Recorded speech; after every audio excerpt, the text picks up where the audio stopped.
Hello, everyone. I'm Ronan Chain, and this is the last stream talking about A Night of the Seven Kingdoms Season 1. Sorry, it doesn't look more fancier or stuff. I had to go real stuff because fucking utilities and streamer acting weird. But I told the boys, yo, we have to talk about it one more time. And I don't know about you guys, but it does feel a little bit sad that now it's over. I mean, it was like so good, but it's sad now it's over.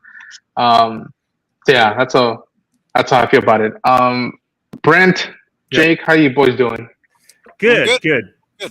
You're right. I mean, there's definitely a little empty space on Sunday nights now. I've been, this goes back to when we were kids, and there'd always be the Sunday night movie or something on a Sunday night you'd watch, and then now with streaming, you get it for a little blocker period of time, and then it disappears and goes away for a couple of months, and then something else comes in on a Sunday evening.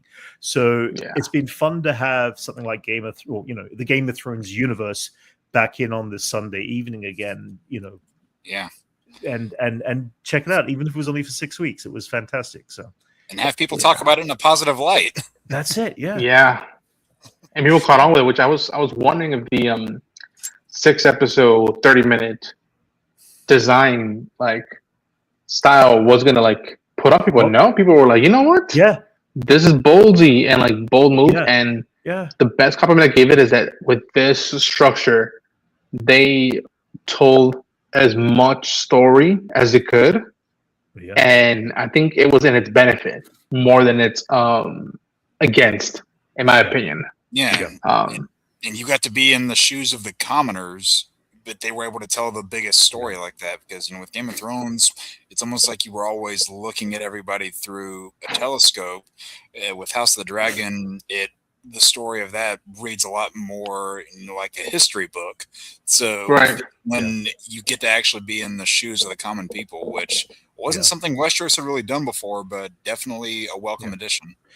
It definitely felt like a gamble. And I'll be honest, going in, I wasn't too sure myself. All I read was comedy in this Game of Thrones universe. And that's all I read. It was like, yeah, I don't know if that's a good idea. And I don't know if promoting it that way was also a good idea. Because it wasn't really a comedy, but it was definitely lighter than our regular House or Game. House. Yeah. Yeah. At the same time, it was created in such a way, it was shot in such a way, it was obviously written and adapted in such a way that I think they nailed this season of the way they told the story, due partially to a low budget. I saw one of the messages there in the chat there. I believe this season of, I don't know what House of the Dragon and Game of Thrones was, but I believe I'd read somewhere it was about $7 million an episode for Night of the Seven Kingdoms. So if you consider the fact that I think Game of Thrones was ending on $20 million an episode or something like that. So that's, again, we all say it's $7 million. Right. It's like, in the context of this, $7 million is small. Yeah, but it's small, and exactly, and it's much harder for a film company coming from a film background to work with a low budget. But that is where the creatives get the juices flowing from both the directing and the producers and that side of it. You get to see very creative choices that you normally wouldn't have said if they said, no, we've got $50 million. Let's throw some CG on it and it'll be fine, in post-production. They couldn't do that here. And I'm glad that they didn't allow that to happen. I think I mentioned briefly last week, I had read that they're going to shoot season 2. It has a slightly larger budget, but it only has a slightly larger budget because they have to go to a dry location and shoot in a different location, and it costs more just because of location. So keeping that in mind, that they keep this lower budget and still pay people properly, because that really is still a big part of it. You want to make sure that your crew and your side actors and everyone are getting paid properly. But to have a kind of budget on that kind of level, still produce something that is just really good television, and be able to sit down and watch it. I hope they do the exact same thing that they're doing in season 2 that they did in season 1. So to give you guys a little bit of context for how small of a budget $7 million is, back when I was in college, I was actually helping somebody produce one of their first features that they ever did as a grad student. Mhm. They were working on a $50,000 budget. Wow. So next to nothing in the film world, which I know I say $50,000 and someone would go, oh, that's a lot of money. No, that's essentially using a Chipotle gift card and a bus token. Yeah. So you don't get a lot to work with. No. In the film business, yeah. Yeah. Fun fact, Star Trek The Next Generation's budget for the very first episode, which also kind of represented everything for the whole season from there on, was $7 million. And that was the biggest budget television thing, and that was back in 1987, I want to say. In the 80s, so, yeah, in the 80s. And that was considered the biggest budget on television ever at that point in time.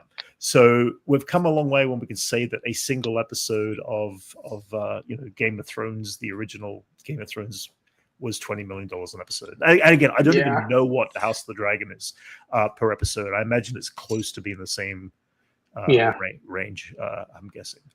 I can see actually at the moment. I have it pulled up in front of me. Their budget per episode, just under 20 million per episode, according to this. For Game of Thrones. Oh, House of the Dragon. For House of the Dragon. Okay, yeah, that makes about sense. That feels like it's in that range for sure.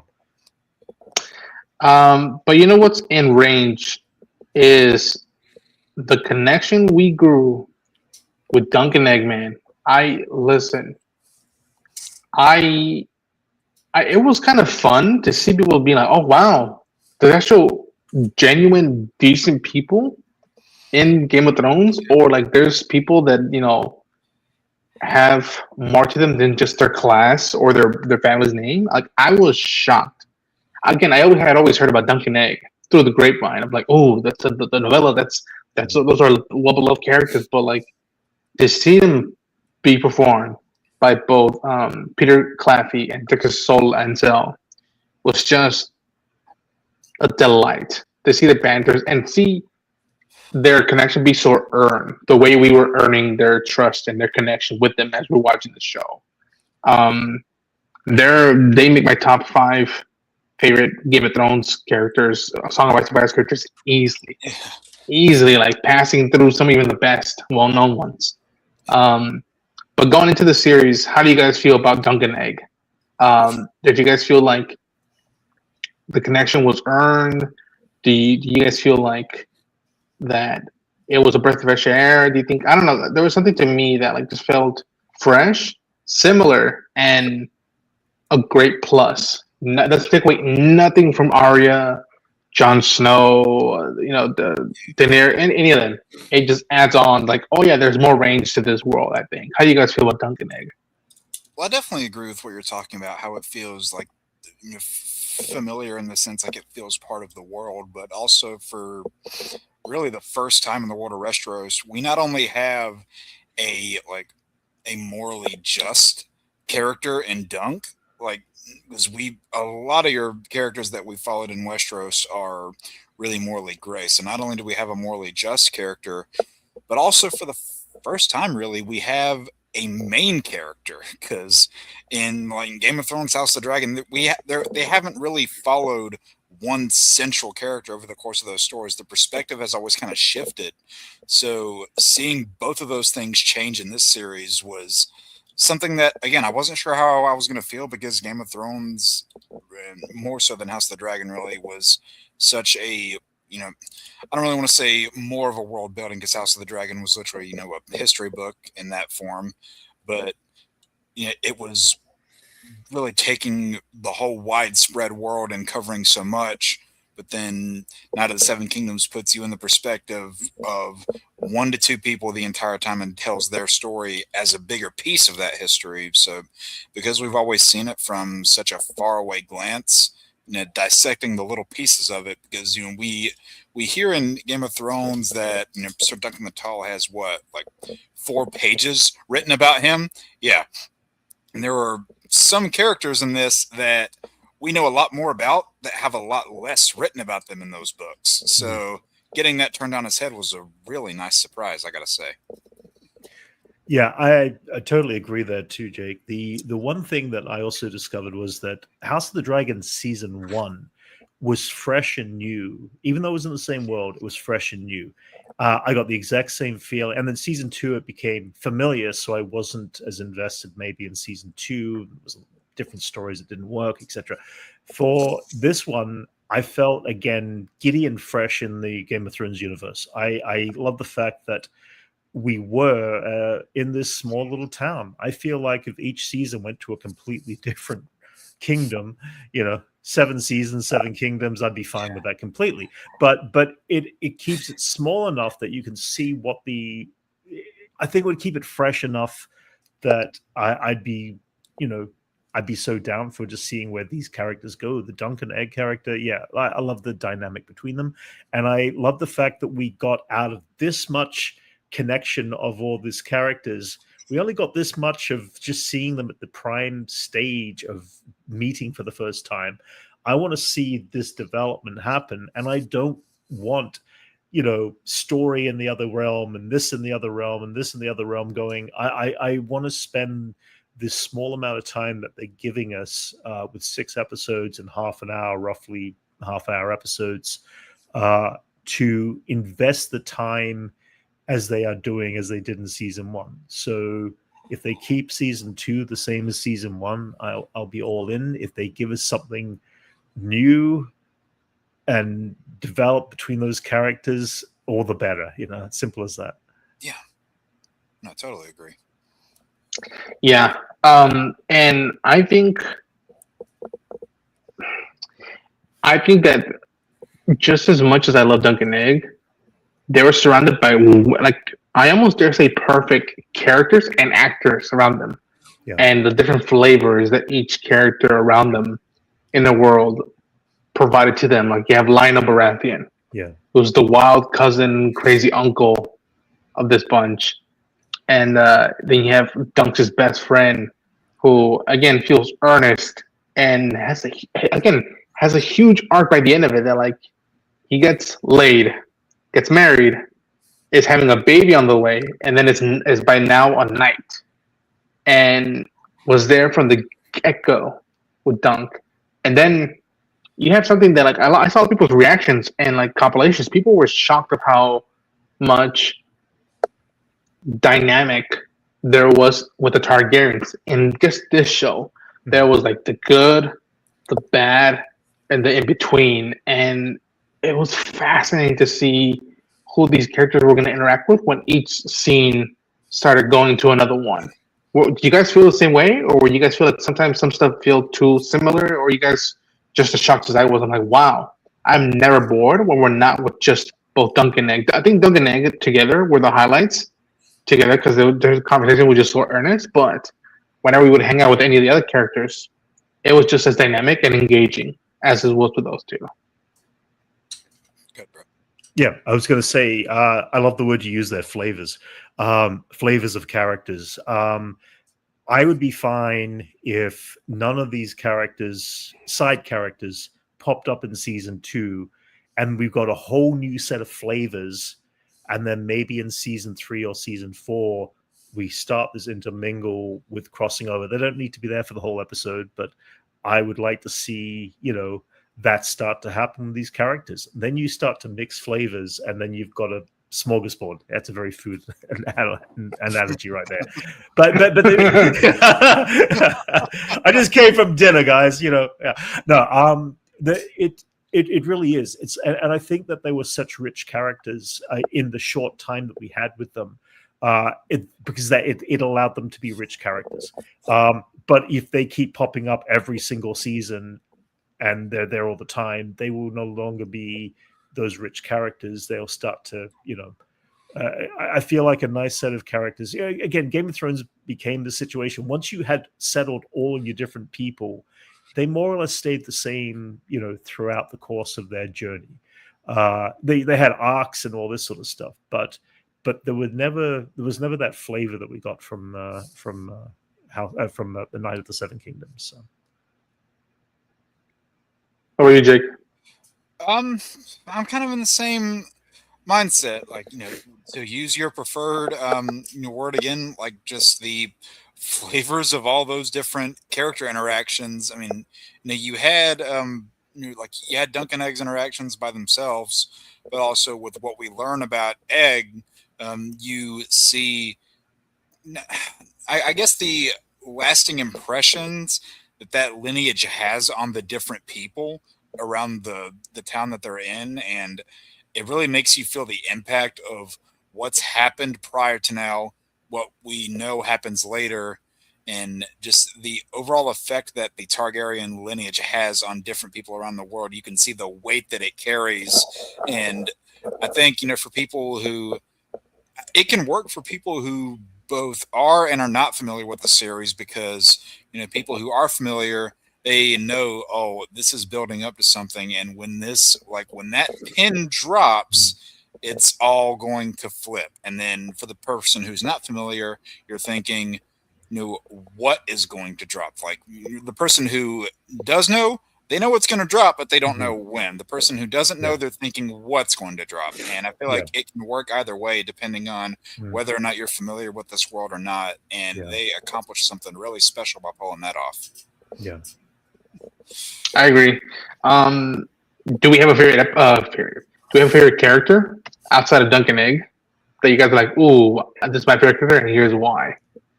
Like, here, I'll go last. And I wanted to see if we pick similar ones or different ones. Okay. But let's start with you, Jake. What was your, outside of Dunk and Egg, who was your favorite character that you like? Oh, whenever they showed up, I'm like, yes, give me more of him. Yeah. So it's kind of it goes back and forth between two of those. I will save this one just so someone else can say it, but I do love this character a lot. But one that I really liked seeing pop up throughout the season was Tenzel. I really liked the interactions we got with Tenzel. Just the surprise pop up that you have with that character at the end of, I think, the first episode. The dynamic between her and Dunk, like whenever she gets attacked, and I think it's episode 4 when that happens, and he just 3. Okay, I knew it was one of those middle ones. And he just rushes to her aid instantly. But it didn't feel like what you see as a little bit of a trope in a lot of fantasy media. She didn't feel like a damsel, and I appreciated that. There were other bits of layers to her character that were really compelling, and I wanted to see more of. And I also thought the actress did a phenomenal job in that role as well, bringing there was definitely drama there, but she also brought a lot of light in dark situations. So I appreciated that. Tenzin Crawford. Yeah. Love that character a lot. There was a slightly more obvious one that I didn't say on purpose, but I do love those other characters. Oh, let me guess. Your Lionel is your character, because the reality was Tenzel was also my other choice of. Strange enough, no, I'm serious. I literally was going to say it. In fact, when you said her name, I forgot the name of the character. I'm going, who was the girl again? And then it was like, oh shit, we're talking about the same thing. Tenzel was. And Lionel Baratheon was the counterbalance of that, of the entertainment value of that world. But I'll say this: Lionel was not my other character. Oh, really? Okay, all right, okay. He definitely was one of my characters. It's hard to say one because they all have different amounts. Well, actually, no, I guess they kind of equal amounts of screen time for the most part when you balance it out. But Tenzel was the character that I was rooting that Dunk would get closer to. And when she was taken out of the picture, and I assume did they say she went home, or I can't remember. She left. She left. She left. Yeah. I'm kind of hoping that it's back to Dorian. Dorian? To Dorne? Dorne, yeah. Because I feel for season 2, man. That would be that one side character I would like to see in season 2. Same. Because I feel like she belongs in that world anyway. What a wingman Egg is. What a wingman. That's it. Yeah. And I'd be fine with that. I mean, I'd be fine to see it go either way, whether he gets the girl or doesn't. But at the same time, the actress herself, she played such an interesting character because she wasn't like most women that are portrayed in the the underbellies of Westeros or any of those places of of the Seven Kingdoms. She was strong. She was a strong female who didn't have much wealth, but was still able to hold her head high. I agree there completely. Yeah. So yeah, she literally was like my top two choices actually. So then jumping to Lionel, then I like the Lionel Baratheon character because he is stereotypical. I feel of what we expect from the Baratheons. And I say this from the Baratheons. I say from loud and boisterous is where I'm going with that. And with that set aside, you got to see the layers beneath that character in connecting through Dunk, and I did enjoy that layer of connection. I don't think any of us could have thought at the end of the first episode where they meet that Dunk would have the king's throne, thrown on his head, kind of, and having the horns. There. Yeah. Really cool. It cracked me up the first time I watched it. I was just like, this is so brilliant. This is a moment that you don't expect, and someone with a higher status would never normally give up under any other. Could you imagine if any of them decided to say, "Here, take my crown," and from Game of Thrones, I completely try it on any of the names. And no, you wouldn't see that. So for that to actually happen here in this type of a story, that was what I enjoyed about that character. So yeah. Okay. You know what's weird is that he's not my pick, but I do agree. Maybe not bring Lionel back into season 2. Maybe at the very end, bring him back as a reference, or show him hey man, I need your help for something. But I do think, and again, for those who are watching us who read ahead and know maybe stuff of this, I remember seeing some visuals. The hint that Dunk and Lionel, they're not done yet. There's more stuff to happen down the line. Good. And I'm being kind of mindful of what I've seen. Mm-hmm. And I'm just curious, after that last conversation that they had about I'll love you like a brother, or I'll hate you like a brother. Do you think after this experience they will continue getting along, or do you think their just philosophies and the way the manners will put them at odds? I think it's wake up the next day after having a few beers and they're like they're friends again. I mean, I feel like that. I feel like it's water under the bridge. Today just finished, and we had a little argument, a little row up, but everything's fine tomorrow. That's the way I got from that particular vibe. There's still a sternness behind him saying that, but then again, I also don't know about what the future holds for these characters. So. Yeah, I was surprised that this character wasn't brought up. My other character, aside from Tenzel, I really liked Baylor this season. Yeah, Baylor was good. Yeah, that was my choice. Yeah. Okay. Yeah. Listen, man, the film don't lie. I literally, again, from what I experienced with Game of Thrones and House of Dragon, I was like, even from episode 1, I was like, why is the other dude being a dick, which tracks for Targaryens? But what about this dude? What's up with his manners? Yeah. And then episode passes, and it passes. Yeah. And then we get to episode 4, which we'll talk about our favorite episodes later on. But that episode, man, from their first conversation about between what is right and wrong, or would you have done the same thing? Don't all nights swore to defend the innocent and protect the realm, and there was something of him that was so I was proud to watch him represent his family like this in the best way possible, and it made me happy seeing this slight moment in episode 4, the ending with the I will take Sir Duncan's side. Seeing little Egg look up at his uncle and smile. And be like, that's what we can be. That's the type of Targaryen I want to be. That made me so happy and so because again, you look at a lot of fans are Targaryen fans, and you see people with the flags on Right. their rooms or their houses. And you're like, really, guys? Like they're too, they tend to be very like somebody that with a smile and then a knife behind the back. I think, and that was the first time that I'm like, okay, that flag has more meaning now than I ever felt for it in 2 shows and all those books that I haven't read yet. Like, I was shocked how much I respected and dug that character. I don't know how you guys feel about him. Well, you see Egg trying to break away from the hold that name has on him over the course of the series, saying, hey, this, like, I'm going to be my own person. I'm not going to be defined by this name, by this darkness that's in my family, by all the blood that's all over this family's name, because there's a lot of it. And he wants to break from that mold, be his own individual kind of freeing. And the fact that, I say this once, say it again, but the fact that we get to sit with these characters and we have that preconceived knowledge, whether you've seen the world of this or not, by the time in this series, you've gotten to the point where you know the effect that Targaryen lineage has on him, and seeing him, deviate from that is honestly really rewarding. Yeah, I agree.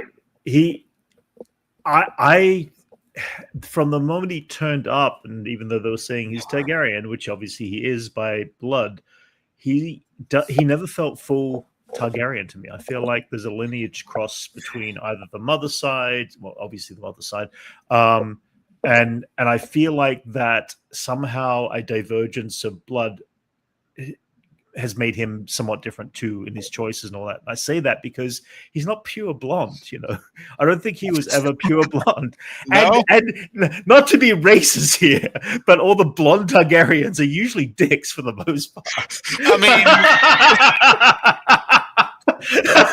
That's amazing. The pure blonde. The pure blonde.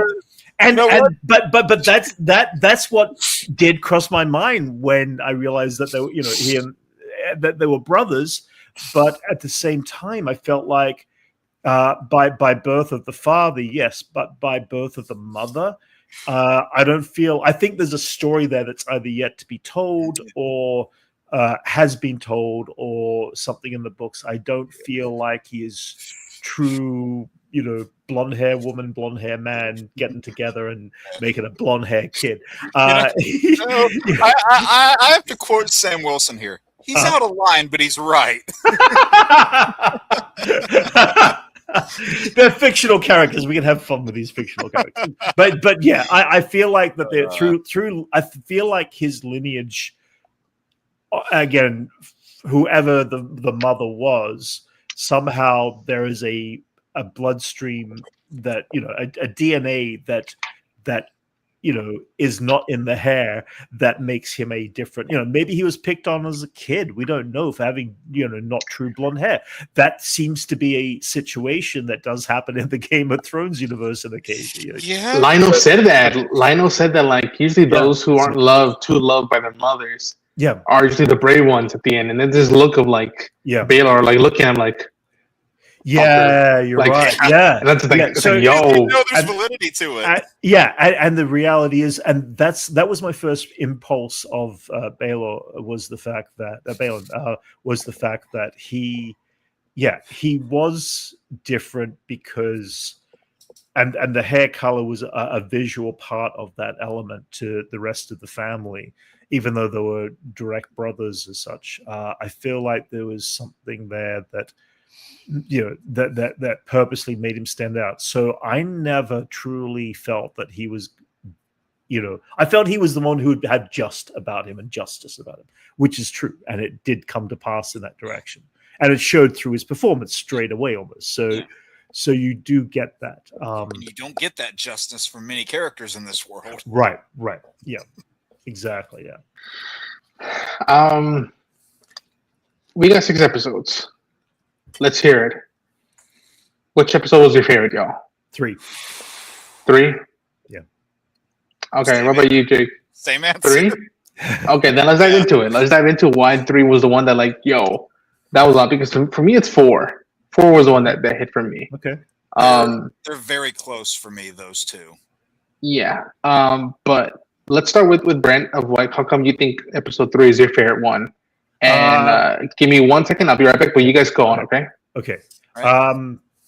I didn't see it coming. I wasn't looking for the puzzle pieces. I'm not that in depth with the Game of Thrones universe. I've watched all of it, but I could equally just as forget it a year later about little details, what makes a character a certain way and things like that. Yeah. It takes me 2 years to sometimes remember names of characters that introduced to us 2 years ago, kind of thing. So when it came to this, I did not see Dunk's transformation at the end of that episode of who he really was, because I just wasn't looking for it. So for me, the experience of that moment was so much of an impact that I just felt it couldn't get any better than that. And, it continued to be really good. But just that moment at the end, the choice of the music, the choice of him saying, "Brother, do not harm him," is like, what the hell's going on? It hit me in a stunning way that I'm glad I was a little naive to not seeing the pieces, there. Even the old beggar woman saying, I see you as the king. And my brain was constantly going in that moment, oh my God, how does a commoner become a king? Because I really truly believed he was the kid in the horse stables, because I just simply wasn't looking for it. And so, Dude. yes, call me Dunk. Go ahead. But No. but I Dude, had a literally- Dunk moment of that episode from that character for that purpose.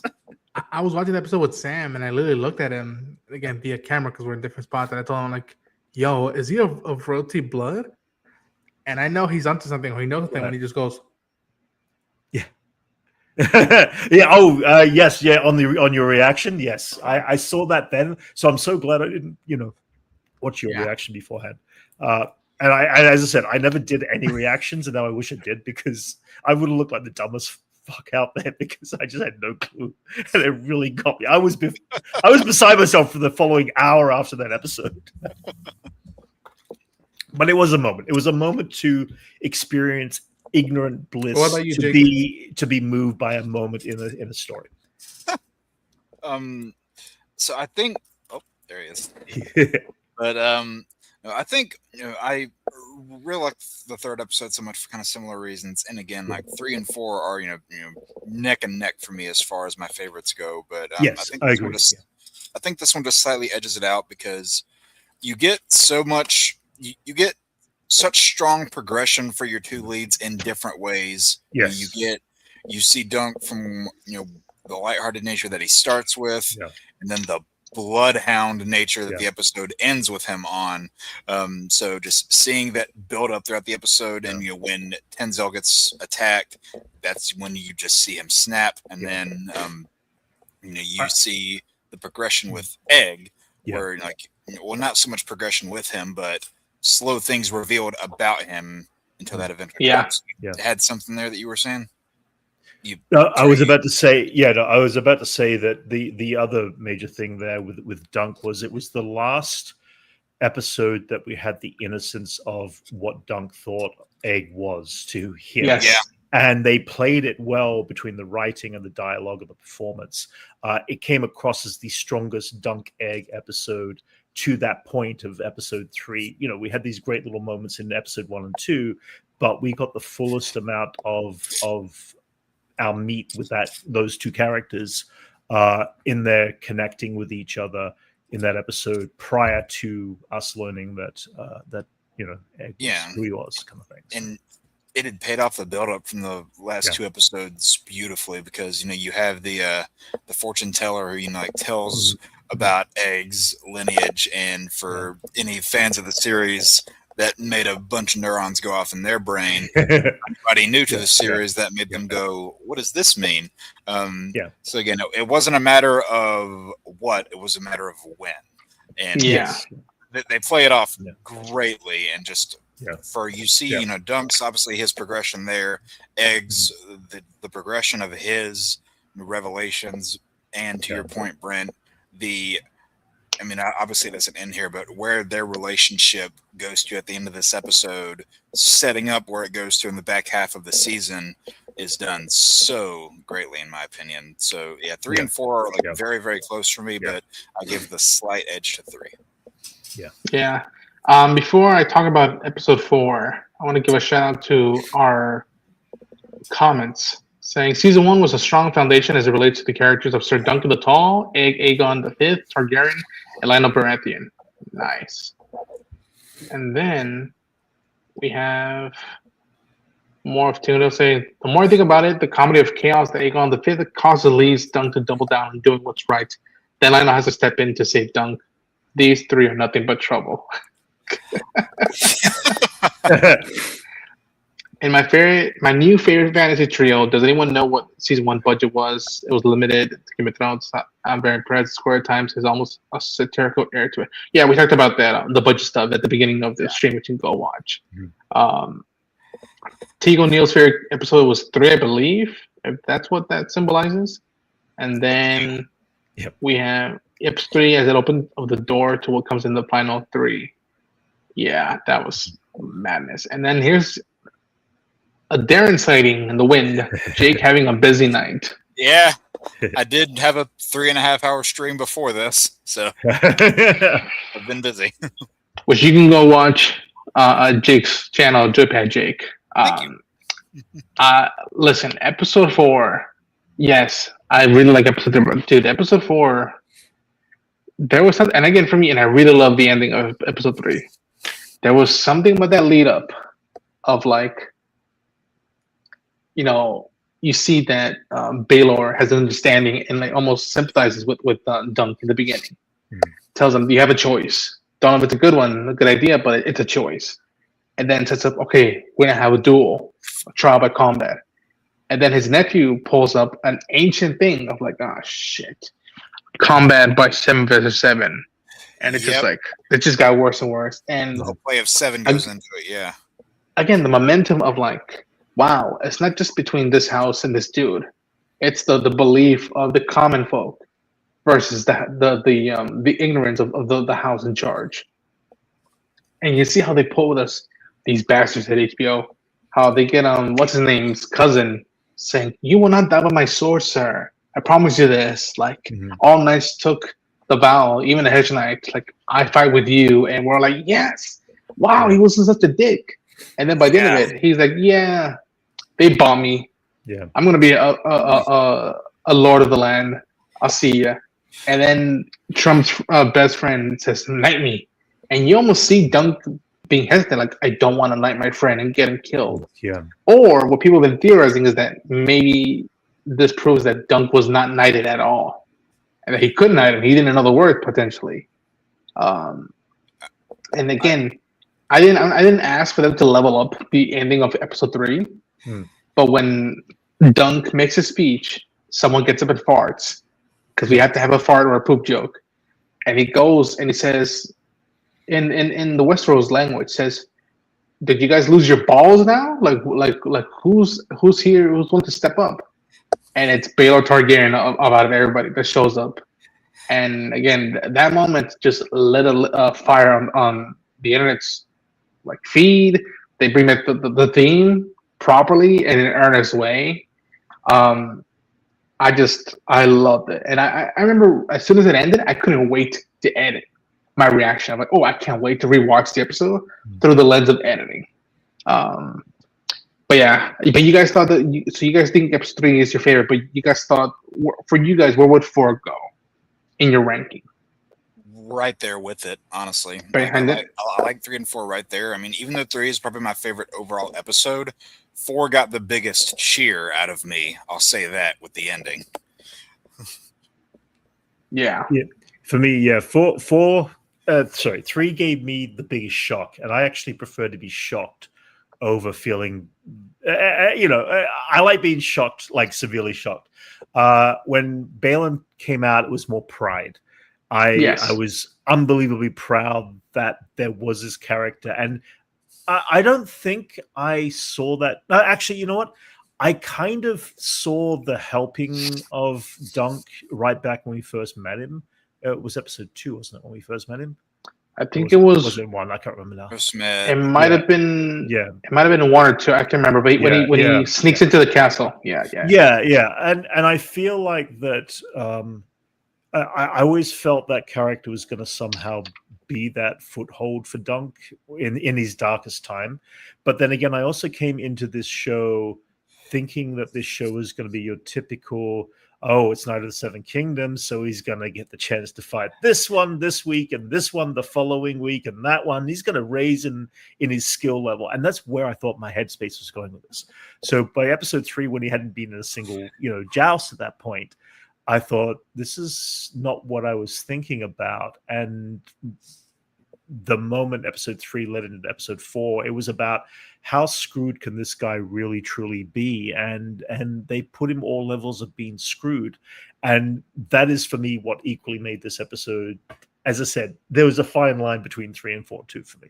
But that is where I enjoyed this. If that last episode was about the last innocence between Dunk and Egg, this was about, I need to see how this is going to make Dunk and Egg react next, and on top of it, see how everything else plays out. Is the best way I can kind of explain episode 4. Yeah, I get that, and I don't know how you feel about it, Jake, but we say 3 and 4 are our favorites, and respectively among us 3. Dude, 5 was the best follow-up to those 2 episodes. And although 5 is my favorite, man, that joust, and then coming back to his flashback, seeing his first love, where he first met Sir Alan in the pantry, and getting those moments, to me, it was like, someone's a fan of similar stuff to you when an edit happens, and whether it's a conscious of Sir Alan saying, "Get up," and it cuts to the inside of the helmet getting out of the dirt, or it's him just laying down, and then hear the "Get up," and he gets up, or he wakes up, and it felt like Creed, man. It felt like Adonis Creed knocked down in the ring, and then you see all these flashes of images of the people he cares about the most, and it's not until he sees a little bit of footage of his dad boxing in the ring that wakes him up, and I was like, oh, that is art. That is art saluting to one another from a distance. I love that. Well, honestly, it kind of gave me this feeling, and maybe this is a little, maybe you can say this is a little, tropey, a little cheesy, but it, when I think back to stuff that George R. Martin has said in the past, I think this really fits. He's said that one of his biggest writing influences was Stan Lee. Martin has said that himself, and seeing this, lately with just, let's face it, with what has been going on in the world lately, I always strive for those stories of, people who, with all the odds stacked against them, they continue to get back up. Yeah. And these human characters, whether you're talking about someone like a Peter Parker or Bruce Wayne or a Steve Rogers, they always get back up when the odds are stacked against them. And I was feeling that throughout the series as we followed Dunk. He kept getting knocked down over and over and over again, and he still kept, continued to rise against the evil that was in front of him, and hearing the words "get up," and not in a belittling way, but in a never give up way. And I think for that reason, amongst a handful of others, it was a good thing that this series came out when it did. I will say. Yeah, before I wrap things up later on in a few minutes, I will bring up that some shows, whether it's a blessing in disguise or a burden, when they release in the right time, when people I think need stuff like this, it makes it that much more better, in my opinion. It makes it more richer, and it's something that the legend of said show or said season grows and makes it even more cooler than potentially more cooler than the show itself. I don't know about you, Brent, or you, Jake, but when Andor season 2 came out, I really needed that fucking show when it came out. Oh yeah, no, I agree. I agree. When X-Men 97 came out, Yeah. I really needed that fucking Yeah. show. Yeah. Yeah. Thankfully, this show was coming out when I really fucking needed something to Yeah. like Lift you something, up in some way. something to lift me up in a way, Yeah. and especially this past fucking weekend. Mhm. Yeah. I would think that like, okay, I know, depending on how we see our world, I know someone like Dunk would do something about it. Yeah. And experiencing how Westeros, for the most part, has been fucked and messed up for a long time in these past few shows. It was that, especially with how episode 5 ends, it's like victory is around the corner, but sometimes it comes at a cost. And dude, talk about poetry where you're like, yes, we won, but we lost something along the way, and it is Westeros. Baylor and Dunk's last scene, I am your man, sir. Please, your man. And I need good men to dunk in the realm. It is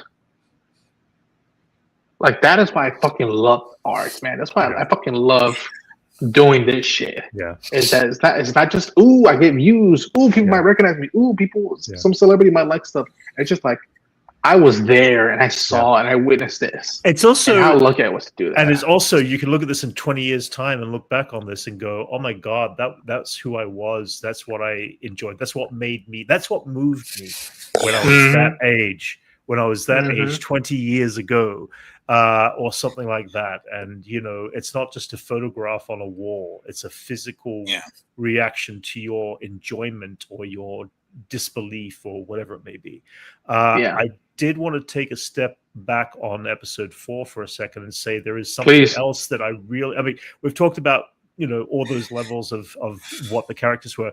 I want to say for me, it was also the highlight of the director of photography and the camera work. I actually like some of this footage and some of these camera choices and everything more than even Battle of the Bastards. I think they had some incredibly beautiful camera work, incredibly cool choices, moments, and mixing that with sound and everything else. Technically, this was one of the best lowest budget fights I felt in a long time, because I felt every bludgeon that was going into Dunk. I felt every stab wound, the stabbing in the eye, everything. I felt it all, and that's because of just the really incredible behind the scenes, work of the crew. That it just looked fantastic. It really puts you in the spot. And they don't always do that, or they have enough money that they over-glorify it, and you've got visual effects in the background. Everything there was physical, all the way back to the background extras that were running around, on that little field doing that entire fight scene. And that's what made it cool. Shout out to Gustav Danielsson and Federico Sesca, the two cinematographers that I've been finding listed on IMDb for the series. Dude, I agree. Like, again, there's a moment when Lionel is knighting. Oh my gosh, I keep forgetting his name, and I love the dude. What's Dunk's best friend? Yeah. Aaron. Aaron, I think that's his name. Aemon. Thank you. I was mixing up the two. Yeah. Similar names. Yes. When Aemon is being knighted. Raymond. Oh, there it is. See, you can tell we're all tired tonight. when Raymond is being knighted, dude, his close up, his left up. I teared up in that moment, not just because of the way it felt. I felt like I was knighting him myself. And dude, and then cut into Duncan riding up closer to where the stands are of all the high families, and you see him saying, in the name of the father and the name of the mother, saying that, him riding up. And again, another again, it's even used for comedy, but almost like a realistic thing of like, Dunk looking up at the sky and looking at his mentor, his father figure of Sir Alan, of like, give me strength. What can I do? Like, help me out here. And then the look down of Sir Alan going like, good luck with that. It's just like, like, oh, it made the way the joust look, like it looked like No Man's Land. like the pictures of No Man's Land, it felt like that. I'm like, oof, Yeah. somebody's gonna die. Like, who knows which side, but like people are gonna get injured. And there was a cool sequence where like between Dunk and is it Aemon or gosh, this fucking Targaryens.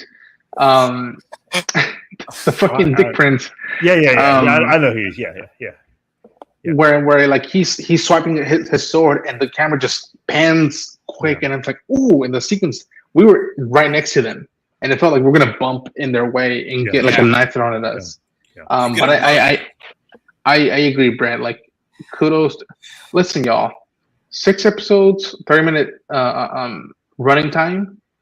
They did not waste a single damn second. I'm looking at my notes right now. Like, the most I can critique is that episode 1 is my least favorite episode, and I really like that episode. Yeah, that's the most critique I can give this show right now. That like, you were during our coverage, Brent, you seen the production, what they're making it do with the colors, the vast differences of how you see the common folk and the high families. But with the Baratheons, it feels like a Baratheon party, even without the insignia. And the coldness of when we enter that castle where the Targaryens are being guessed. Yeah. And I just, a lot of the cast and the directors and the writers get credit, and they should do. Yeah. But if anybody watching this, if anybody worked on the show, whether you're PA, you're in the props department, if you're set decorating, just give yourself a round of applause. And like your everything was felt while we were watching these episodes. Like it was just beautiful, and nothing was wasted, in my opinion. When you look at that first episode, like if that is the quote unquote weakest, and I use that term very loosely. Yeah, same. Yeah. Like if that's the weakest, then that's a good thing. Yeah. Yeah. 100%. But yeah, before we start wrapping things up, another element that I really love was the music. To me, the one piece of music that I've been stuck in my head when I've been like preparing myself to read the next story of the book. I believe is the score whistle. is online. I believe the score is online. I haven't had the chance. They finally put it up. Yeah, they finally put it out. Is it on like a Kindle now? Is that what it's on? It's in the Water Tower YouTube channel of Warner Brothers, I think. Okay, noted. But yeah, to me, it was the I think it's called the Duncan Egg theme. It was the whistle. Right. Oh, yeah. It was that theme that I loved so much. That gave the bits of the world its own identity. That characters had their own themes. Yeah. Yes. Yeah, man. My final full review of the season is that each episode just got better and better, and nothing felt dragged. Nothing felt like a wasted time. The Blu-ray is coming out in June, I believe.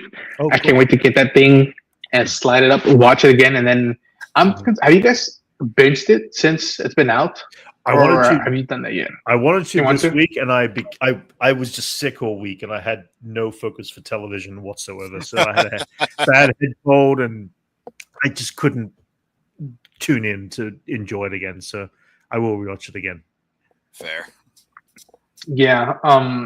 I need to binge it to see how it feels if you binge all 6 episodes.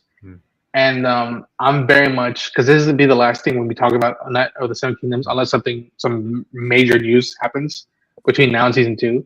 But I think I am going to continue with the second story and see where it goes. Yeah, man, my final thoughts is that I love this season of, not even just Game of Thrones television, just television in general. I fucking loved. We had 6 weeks an excuse to do a water cooler live stream, regardless of who watched it, how many people watched it. Like for 6 weeks, we had a great excuse to meet up and like, hey man, what the fuck does this mean? Like, yo, that moment was crazy and whatnot. Was there a final thing you guys want to bring up of a cool memory or something that stuck with you outside of just the source material that we got to see over these past 6 weeks? Good, Brent. I think it was just really. I mean, source material, but the as I said, I go back to production. I was still amazed at what they could do with such a low budget. It impressed me every day because every episode because we've all seen the Game of Thrones universe and we know what to expect. Yeah. When you've got money in that universe, and whether an episode is a good episode or a bad episode in House of the Dragon or Game of Thrones. There's still the epicness and the grandeur of what they've got with money. So to see the other end of the of the aisle where they are forced to keep it low budget just to see if this experiment will work. I'm glad the experiment is working because we get to see season 2 next year now. It's not slated for 2 years from now. It's slated for coming out next year.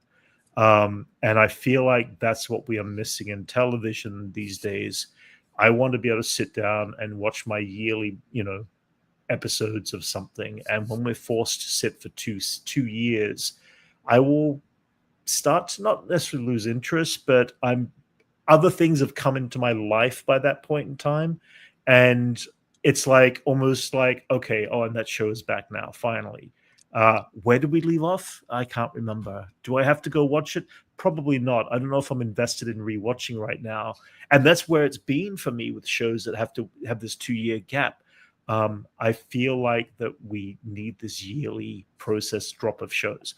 So if Star Wars and Marvel could learn from this experience, and Marvel is starting to, take the low budget world of a storytelling and be creative with what minimalisticness you have to tell the story, you are going to get 100% better stories because of that. You're going to get 100% better production choices from those low budgets to make it more interesting because they're not throwing a visual effect over the top of something.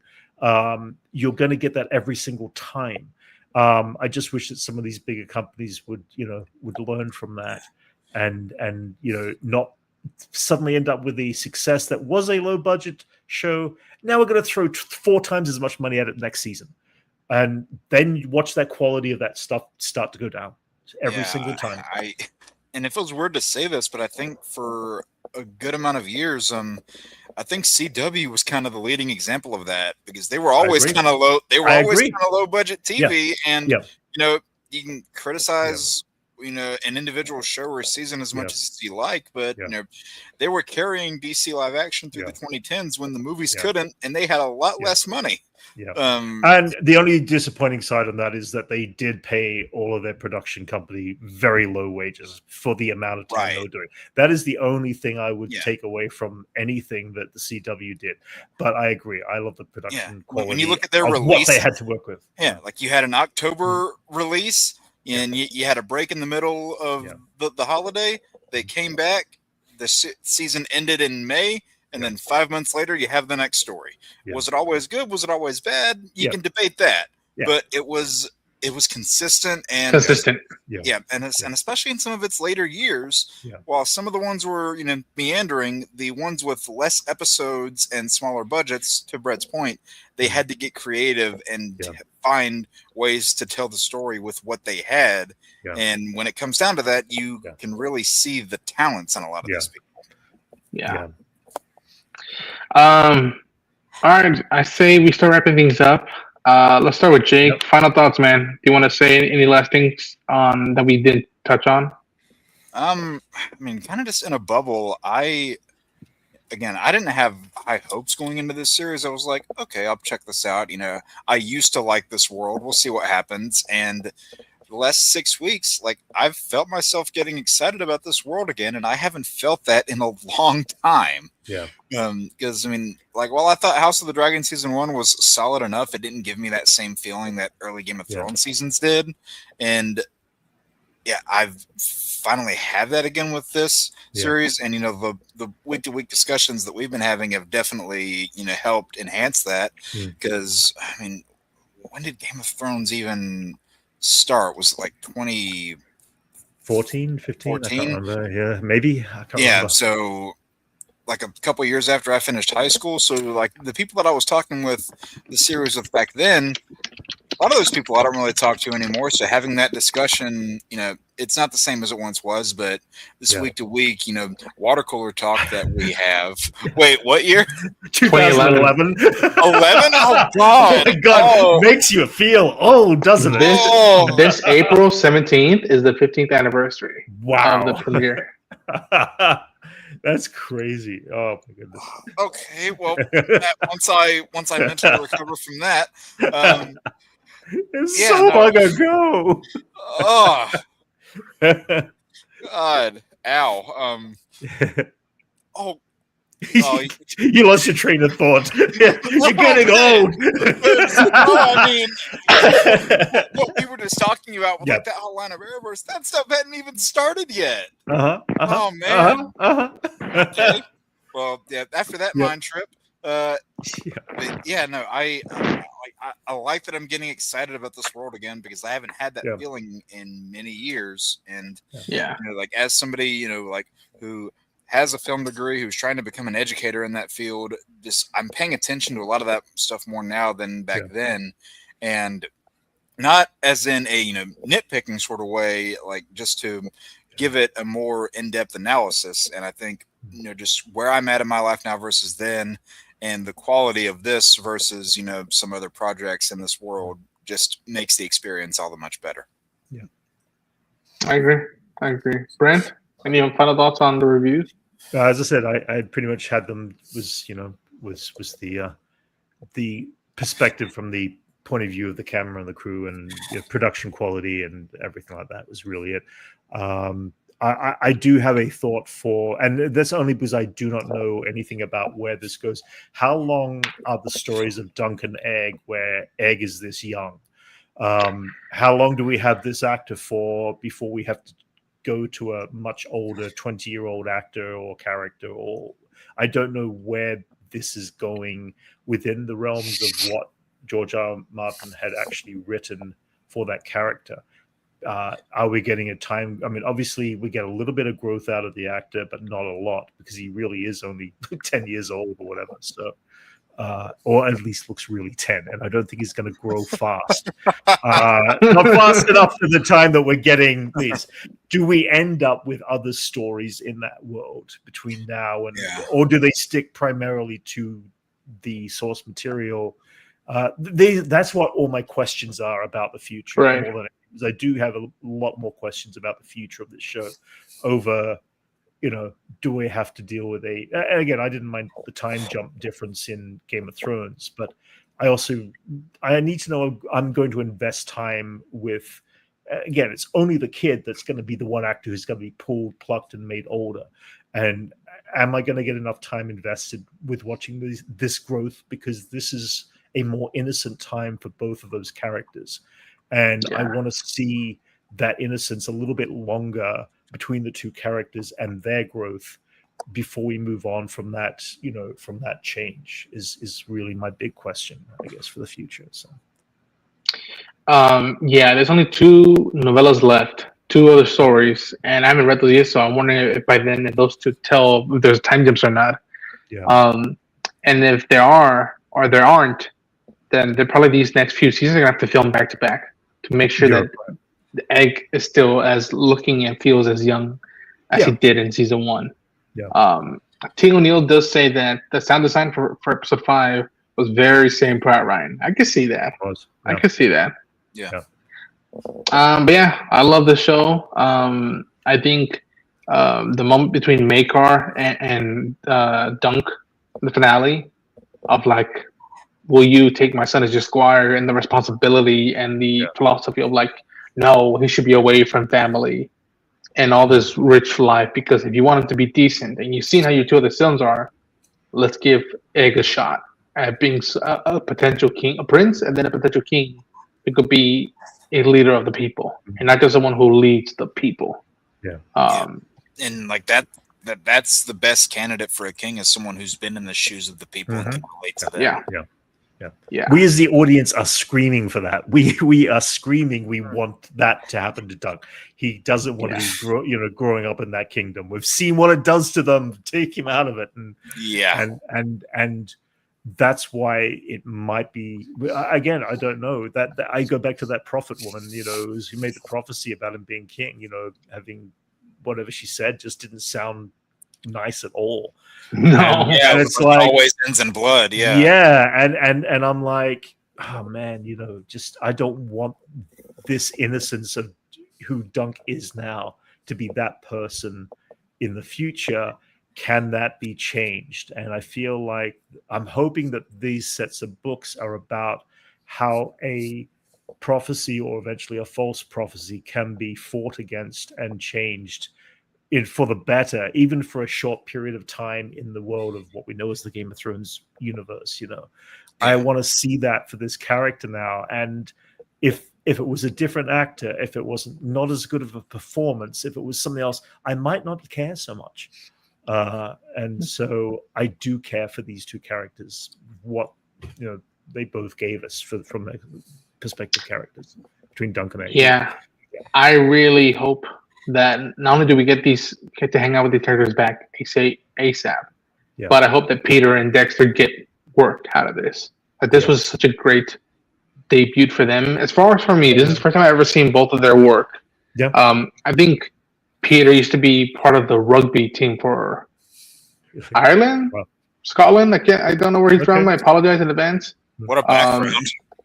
And apparently he does a great Stewie impression. They should go see online. Really? It's amazing. It's amazing. Did you guys see the actor who plays Egg getting his part? Did you see the video online of that? When he actually gets called up and they say that he got the part. Oh my god, love it. The kid is awesome. Anyway, yeah. But yeah, folks, that'll be our review of season 1 of A Night of the Seven Kingdoms. You best damn believe, unless the U.S. does something very more stupid now than they have before season 2 comes out, you best believe we'll be back to cover season 2 in a very weekly water cooler talk. And when news comes about it, you best believe I'll be covering it, and I think all of us will be covering it collectively. Boys, thanks so much for taking the time to talk one more time this year or this season of A Night of the Seven Kingdoms. You know the way it goes. Plug yourself. Let people know where they can find you. Promote anything you got new coming up. Jake, let's start with you. All right. So yeah, we have, as he said, I have my own series that I run on Sundays, which is not typically when Ronan does his, but I have my own at 7 p.m. Eastern on Sundays. Lost Levels down there on YouTube, where I get through the long and grueling process of getting all of my game data back for my PS4 that decided to go out on me. In kind of a similar tone to the World of Westeros, this is what we'll be streaming next week, another round of Skyrim, kind of Game of Thrones tone, if you will. And outside of that, we have Let's Play that I'm doing right now of Jack and Daxter, the Precursor Legacy, which celebrates its 25-year anniversary at the end of this year, which is crazy to think about. Yeah, I know. It makes me feel old just saying that. But outside of that, I have character breakdowns. My Secrets of Arkham series is going to be making a return in the late spring, early summer months. We have Lego Batman Legacy of the Dark Knight coming out at the end of May. I'm going to milk that game to bits. And then character costume rankings and a handful of what I've called bonus videos that are not strictly tied to one pre-existing series or another are going to be coming out in the coming winter and spring months. So look forward to those. Go watch his stuff, y'all. Go watch his stuff and get him to 2,000 subs. He's almost there. 2,000 subs, and I am very close to monetization also. Nice. Brent, what do you got? I know what you got, but I want you to tell people know what you got. You can catch me on Age of Grogu. Recently, I've just been rewatching One Piece season 1 in anticipation for season 2.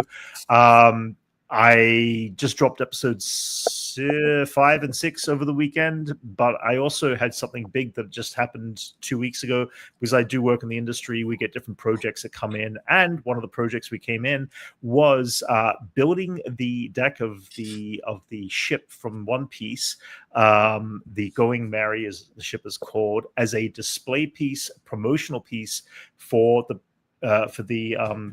One Piece season 2 premiere that aired last week in Los Angeles. And so the main cast were on the set piece that I helped build with the rest of the production crew. That being said, one of the things I actually did was I recorded the process of building this particular piece and made a 10-minute little video on my YouTube channel where I dropped down how it was put together, what we built, the different processes, right through to it going out there and going to the premiere itself. I never got the chance to go to the premiere, which kind of sucked because I wanted to see it. So I'll see it next week when it comes out with his. That being said, I'm also going to be doing reactions to more Shadow Lord season 2 of One Piece, and I know there's about 3 or 4 other shows. I really regret not doing reactions now to this show, to Night of the Seven Kingdoms. I try not to just react to anything. The problem is when I find out something is so good, it's usually past its chance to look at and watch and react. You never know what's going to affect you and what's not. And this is one of the few shows that really actually affected me. So that was a regret of not going back and actually, doing some sort of reaction. So maybe when season 2 comes along, I might do a re-reaction as I did with the One Piece season 1 in anticipation to actually reacting to season 2 when it eventually comes along. We'll see. That's a year away. But so anyway, check out my channel, guys. All right. Beautiful. Yeah, folks, go check out. Brent is doing some awesome stuff. You best believe you'll be seeing Brent when we start covering Mall Shadow on my channel as well. And also this Wednesday, the Mall Shadow Lord prequel comic book is coming out. And as soon as the doors open to my comic book stores, I'm going to be running to go get a copy of it and read it and maybe do a review short for y'all about that. For me, sub to my channel, subscribe, share the enthusiasm, grow the numbers up. The more the channel grows, the more I can do my crazy ideas. And crazy idea that I've been working on behind the scenes is that I've been rewatching The Mandalorian in anticipation for the Mandalorian Grogu film in this series that I've been calling The Road to the Mandalorian Grogu, which I've been watching season 1, and I already did with my friend Lance Geektrums, whose stream I join every Tuesday with Jake, Party Nation.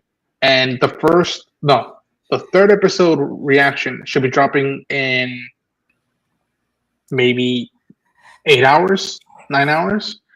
And every week leading up to the release of The Mandalorian Grogu, I'll be dropping either an episode or 2 of reactions for that show leading up to it.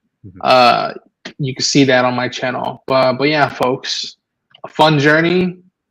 So glad and honored that I got to watch the show, and even more so to talk to it with my friends. But that's all for tonight, y'all. Stay safe out there. Again, the boys don't have to say nothing. This is just my own personal opinion, point of view. I apologize to the rest of the world for the actions of my country and my government right now. It is fucking a lot of ways shameful, and it breaks my heart. And part of the reason why I do this stuff is to help balance it out, because as much as I am aware, and I tell people to be safe out there, I also want to give something to people who are worried about stuff to not just feel worried all the time. Give them for either an hour or half an hour something to distract them and show that there's more to us than just the boneheads who have the keys to the car. So stay safe out there, everybody. And we'll see you in the next video.